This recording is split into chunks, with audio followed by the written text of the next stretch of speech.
the weather forecast with C3 Production. Good morning, beautiful people. It's a pleasure to have you for this brand new edition of the weather forecast. The national territory will experience chilly weather and cloudy skies. We'll be having a maximum temperature of 33 degrees. That is in part of the north region, 31 degrees expected. In part of the south region, 30 degrees in the Adamawa region, 29 degrees in the center, as well as in the west region, and 28 degrees in the northwest region of the country. For details, ladies and gentlemen, let's go first to the beautiful east region, where precipitation are expected this morning in the whole region. As you can see, with thunderstorms, the same weather condition will prevail until the afternoon, except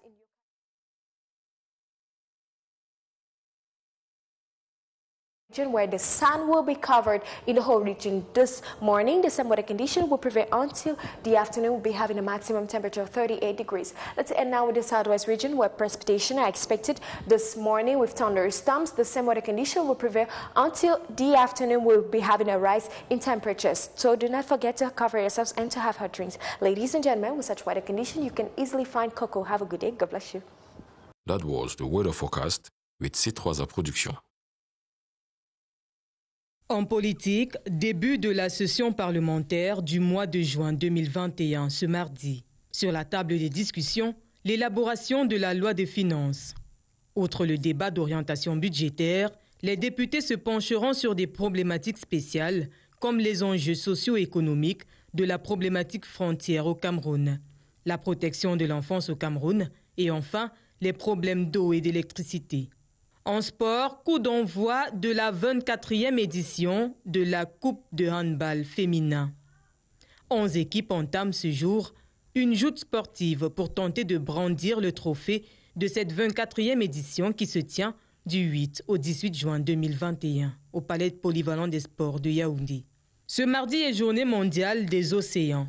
Cette édition se célèbre sous le thème « L'océan, vie et subsistance ». Cette année, la Journée mondiale des océans souligne l'importance cruciale de l'océan en tant que source de vie et de moyens de subsistance. Cette journée vise également à mobiliser les populations du monde entier sur un projet de gestion durable des océans afin de rendre hommage à leur beauté et leur richesse.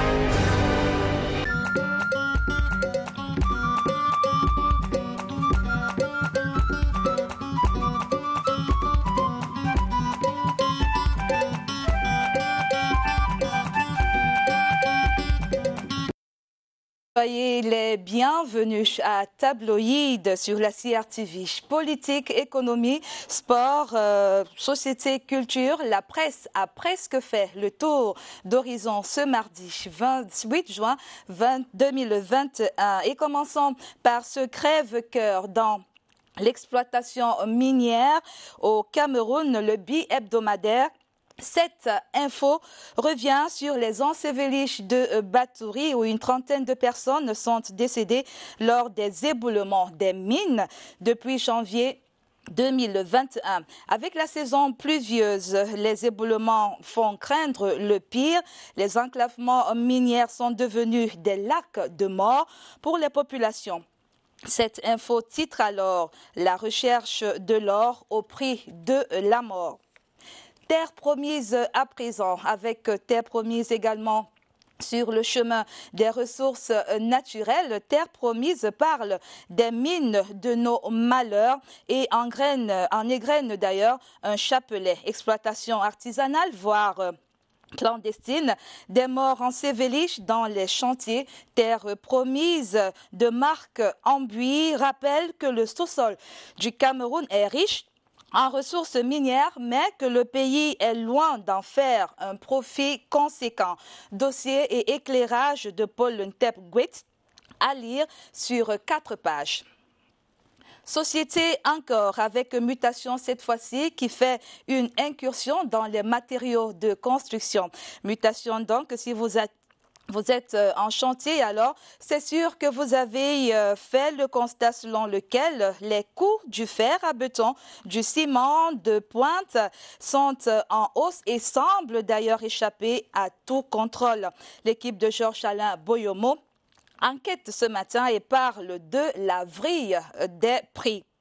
Le quotidien Éco-Santé pour le personnel du LANACOM qui revendique plus de 4 mois de salaire trouve enfin une oreille pour elle, celle du professeur Louis-Richard Ndjok, le secrétaire général du ministère de la Santé publique, qui a donc réceptionné la déclaration des employés du Laboratoire national de contrôle de qualité des médicaments et d'expertise. Il a promis, monsieur le secrétaire général, de transmettre le document acquis de droit pour trouver une solution ou des solutions immédiates aux maux qui minent le LANACOM. Dans le chapitre de l'économie à présent, dans le chapitre donc de l'économie, on ouvre ce chapitre avec vision économique qui revient sur les traces de la liquidation des entreprises publiques. Qui sont les liquideurs, entre guillemets, tels que vous le voyez? Vision économique fait ainsi allusion à une race de gestionnaires véreux, maintes fois accusés de détournement de fonds publics et de confiscation des biens de l'État. Le journal révèle donc le mystère sur le détournement des biens de l'ex-Régifercam, l'ONCPB et Camship. La privatisation, une pilule amère encore difficile à avaler ces jours-ci, mais imposée cependant par la Banque mondiale et le Fonds monétaire international. Le FMI qui exige l'encadrement des indemnités des dirigeants des sociétés publiques et parapubliques. C'est le quotidien Émergence qui en parle donc ce matin. Le quotidien Émergence qui s'appuie sur le rapport du Fonds monétaire international rendu public le mois dernier. Les griffes de l'institution financière sont donc contre les revenus des DG et PCA ainsi que sur la durée de leur mandat. Comment redresser le secteur des assurances et amener les assurés à faire plus confiance? C'est Econews qui en parle également ce matin. Econews donne donc la parole à un directeur d'assurance, Steve Chachouan, pense que la digitalisation est la clé de la survie des compagnies.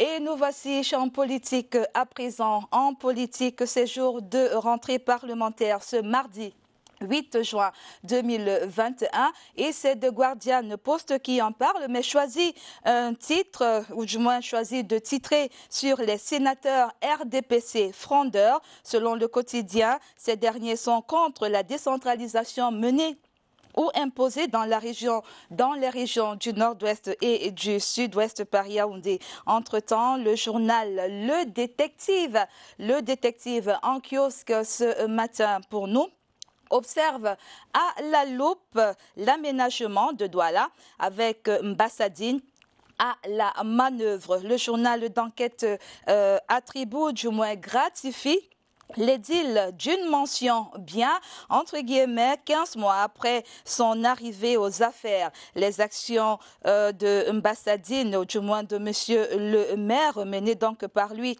dans la ville de Douala, malgré le contexte sanitaire difficile, sont à découvrir à la page 3 du journal Le Détective. De Douala à Baganté ou d'une mairie à une autre, eh bien, franchissons le pas avec Réalité Plus qui parle ce matin de Niat Djifenji avec les Réalités Plus donc et les chantiers qui attendent le maire nouvellement élu après la prestation de serment. Place donc à présent à l'action. Accès aux soins, à l'eau potable, à l'éducation, encadrement des commerçants et des motos taximènes. Le chapelet est assez long et monsieur le maire entend travailler avec tout le monde nous dit Réalité Plus. Une autre figure de pro ce matin, une autre figure, et on va retrouver cette figure-là, ou du moins ces figures-là, dans Ambition. D'abord avec l'Amazone du Mbam, Delphine Mekunte Nana. Elle est à la tête des femmes leaders Mbamoise, une association de l'élite féminine qui œuvre pour l'épanouissement de la femme et de la fille du Mbam.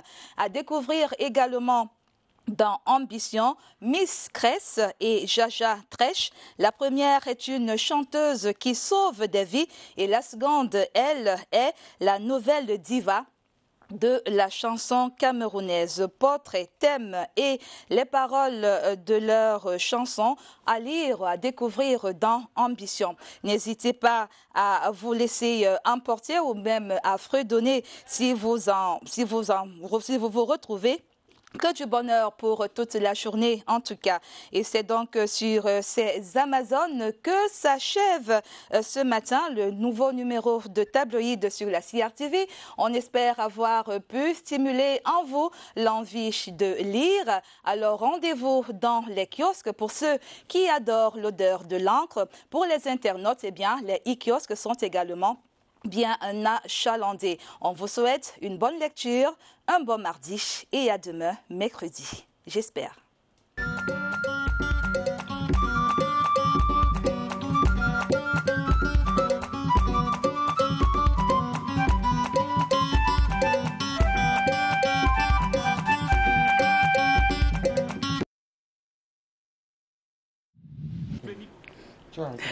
Baccalauréat d'enseignement général, le premier diplôme universitaire des milliers de candidats ont pris d'assaut les épreuves ce matin. Le baccalauréat d'enseignement général donc va démarrer dans quelques instants. Hier déjà, le bac d'enseignement technique également s'est déroulé. On a eu l'oral au niveau de la série bac bilingue. Donc on aura beaucoup d'informations relatives à cet examen au cours de cette édition de Cameroun Daylight qui se poursuit avec l'économie. Tout à l'heure, Debbie Kembe était là pour la revue de presse. On va la retrouver demain avec le même plaisir et le même engagement. Beatrice Ngom, quant à elle, nous a rejoint dans ce studio pour la page écho de cette édition. Bonjour Beatrice. Good morning, Cathy. Vous allez bien ce matin? As you can see. Voilà. Vous êtes toute rayonnante en tout cas. Je vous retrouve dans un instant pour la suite.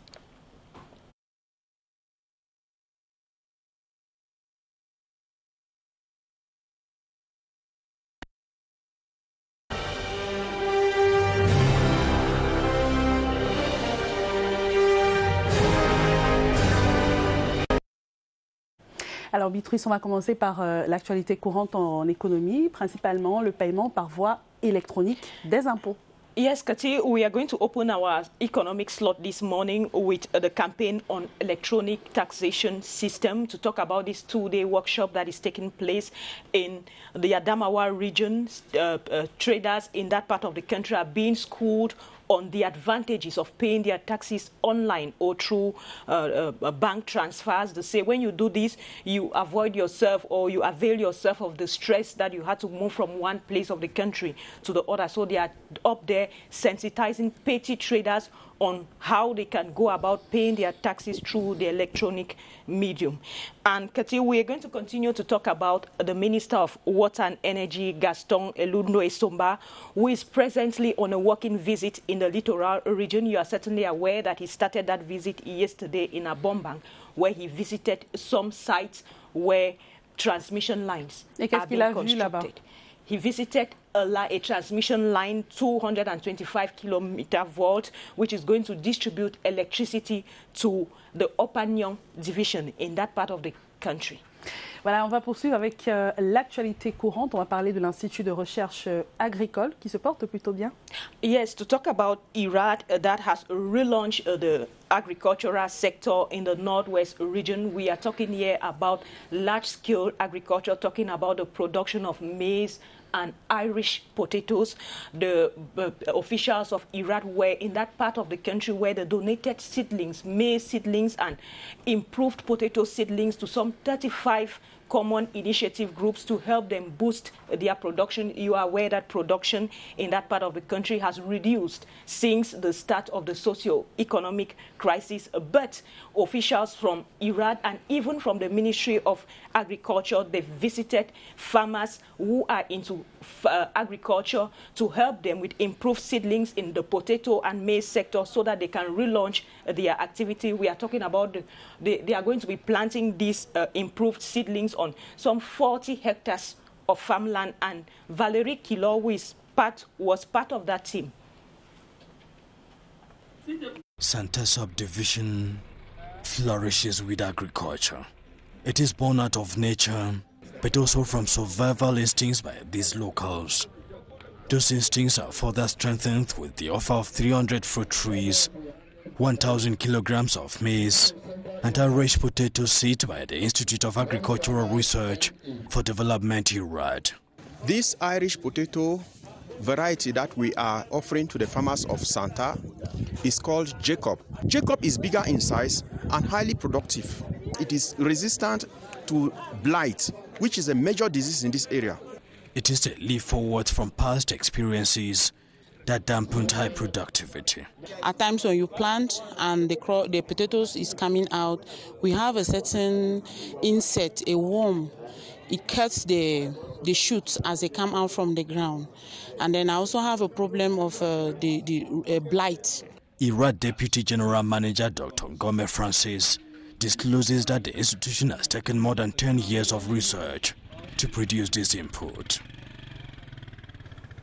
Well, Kati, you can see that they gave improved seedlings, maize and Irish potatoes. And you know that the Northwest region is one of those regions that used to produce a lot of Irish potatoes before the socio-economic crisis. But now their production has dropped because of that crisis. Hopefully, with these seedlings, they are going to reboost their production. Le Nord-Ouest qui est également réputé pour la culture du riz. Exactly. Surtout dans la plaine de Ndop. Exactly. And even in some parts of the West region, in the North region, they also produce rice. And that's going to be our next topic. How can the country improve its rice production? IRAD is also on that same beat. They were recently in Garua, where they visited farmers too. They gave out improved seeds to help these farmers. We are talking about the Nerika seed. They said they went there, they gave that a variety of seed to rice farmers in that part of the country, because Kati, you know, Cameroon is producing very little compared to what we are supposed to consume, which makes it in such a way that every year, annually, Cameroon imports about rice. That is what some 160 billion CFA francs. That's enough. You can bear oui, with me. C'est vraiment énorme. Pourtant, nous produisons localement. What we produce does not equal our demand. That's the problem. So government again and IRAD, they have gone to farmers to help them, to assist them with seedlings so that they can as well boost the rice sector. And Luisa Akwanka Chato was part of that team that visited farmers in Garua.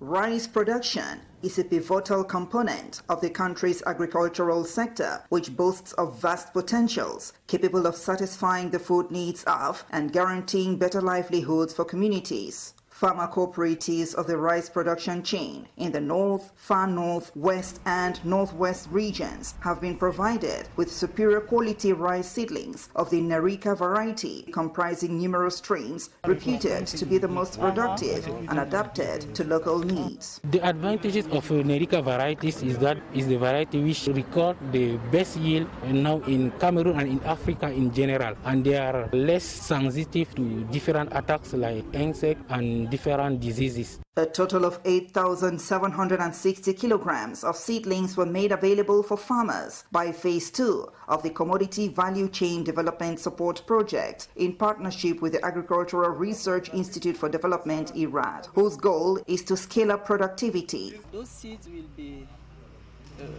used by the producers to now produce certified seeds for the rice production.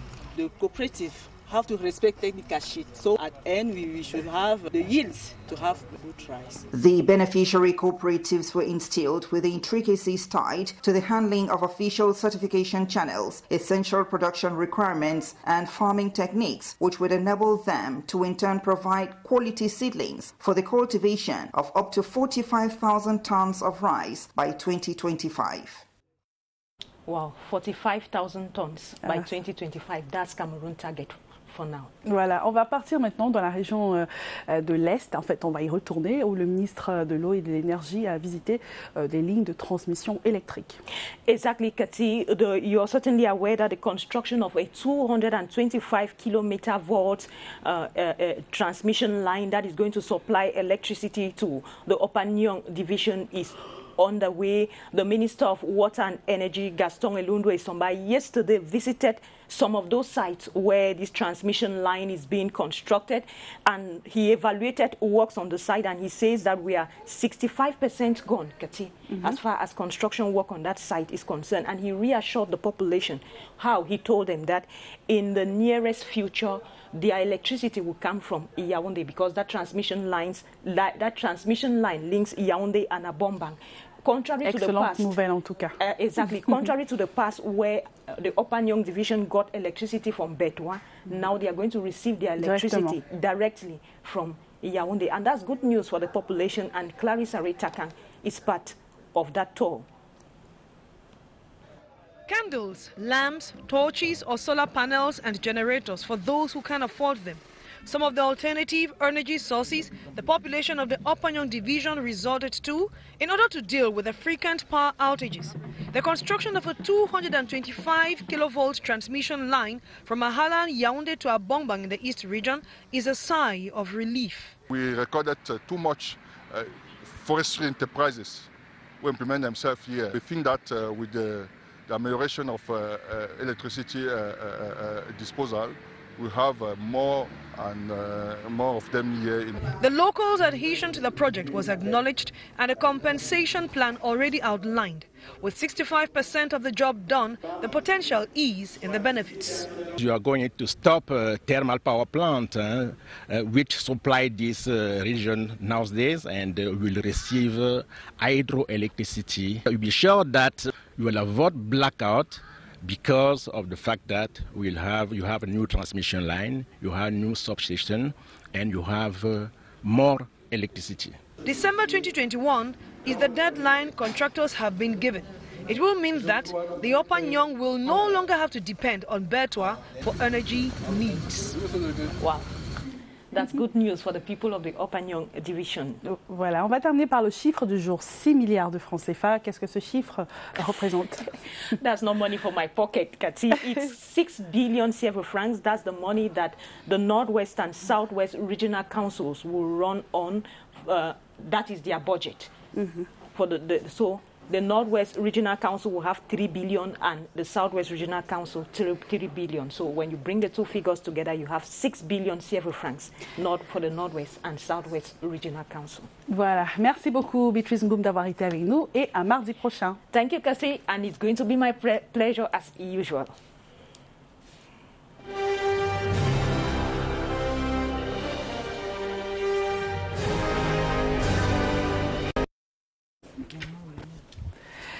Voilà, c'est donc la page écho de cette édition. Vous savez désormais qu'est-ce qui se passe dans les dirigeants du pays, avec surtout l'Institut de recherche agricole et de développement, IRAD, qui a fait le tour de quelques localités, principalement qui s'est rendu dans la région du Nord-Ouest pour encourager les producteurs à travers la remise des semences à améliorer.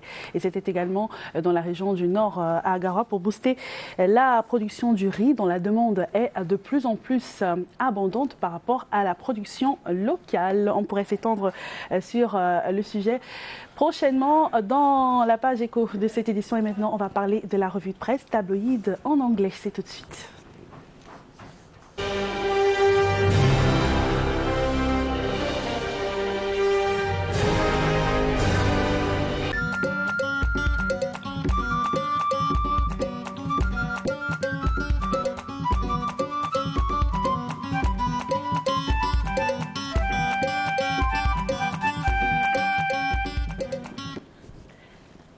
Good morning. Hello, dear viewers. Welcome to this other edition of your daily press review tabloids on CRTV and CRTV News. Let's begin our review this morning with Set Info, which talks about mining exploitation in Cameroon and headlines the search for gold at the cost of death, according to the civil society. Since January 2021, at least 30 persons have died during landslides in the mines. 7 persons lost their lives last Saturday, May 29, 2021, during a landslide in Kambele, a neighborhood in Baturi, east region of the country. Set Info adds that the rainy season has not eased work in these mining sites, and according to the non-governmental organization in the fight against hunger, dubbed Relufa, the recruitment of children and women in these mining sites is done at the detriment of the population and the environment. Terre Promise Hebdo also sounds the alarm bell on the mines of our misfortune. According to the paper, hundreds of deaths buried in mining sites have been recorded. This situation could be blamed due to the clandestine and archaic methods of exploitation of these mines. Terre Promise adds that Cameroon is still far from making profit in this sector. In other news, end of year examination, the baccalaureate board ready to face challenges. According to Le Crillon Info, today the paper says that thanks to the professionalism of its member, the baccalaureate board assures hitch-free examination. The examination started yesterday with students of the bilingual series, and today over 2,000 candidates begin writing the technical and general examination of this baccalaureate, and we wish good luck to all the candidates. On to Réalité Plus newspaper, which headlines Bagante Council. These are the works that await Eric Nyat after his oath-taking ceremony.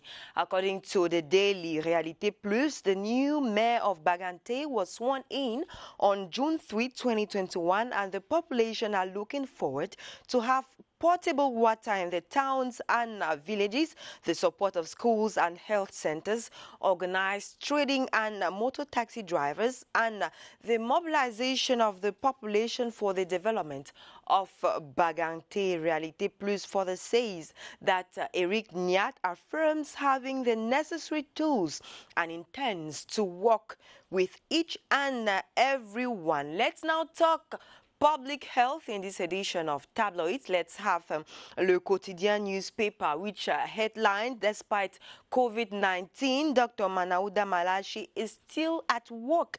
According to Le Quotidien newspaper, despite to this hostile environment of the COVID-19, the younger minister is at the battlefront, accomplishing his missions under the care of the Prime Minister, head of government, from the north to the east, to the south, east and west. Dr. Manauda Malachi does not forget to tackle an aspect of his sector.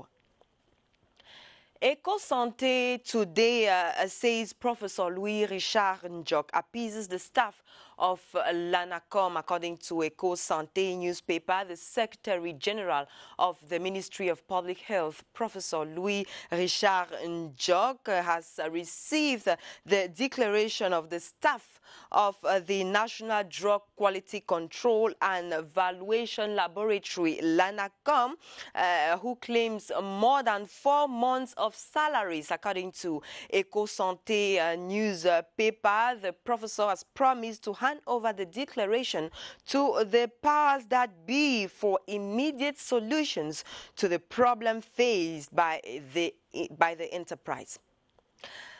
Attempt to play games with decentralization. The Guardian Post today says CPDM senators warns Northwest and Southwest will revolt against diktats from Yaoundé. According to the daily newspaper, for several years since decentralization was enshrined in the 1996 constitution, the government has been dragging its feet on completely devolving powers to local councils with the setting up of regional assemblies in the Northwest and the Southwest regions. The populations in these regions are looking up to a fast tracking of the decentralization process, but the government, according to the Guardian Post newspaper, seems to be still trying to play the games with the process. And the Sun newspaper today informs us that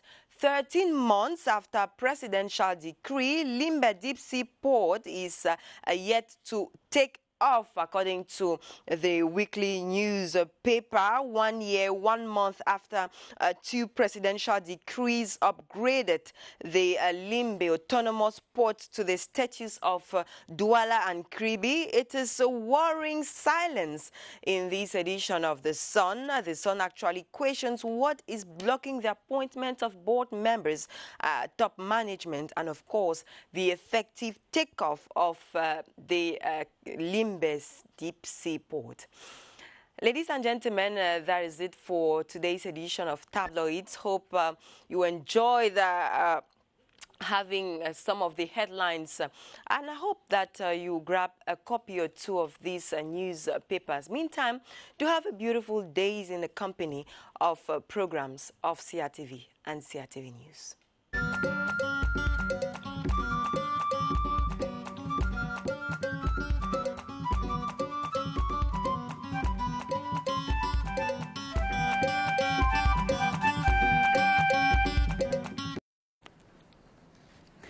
Merci beaucoup Rita Macan pour toutes ces informations relatives et surtout relayées par nos quotidiens ce matin. La revue de presse qui sera une fois de plus diffusée sur les antennes de CRT News tout au long de cette journée sur le canal 306 à 7h. Baldwin Sama sera dans ce studio pour le journal en anglais. La suite de Cameroun Daylight juste après les informations.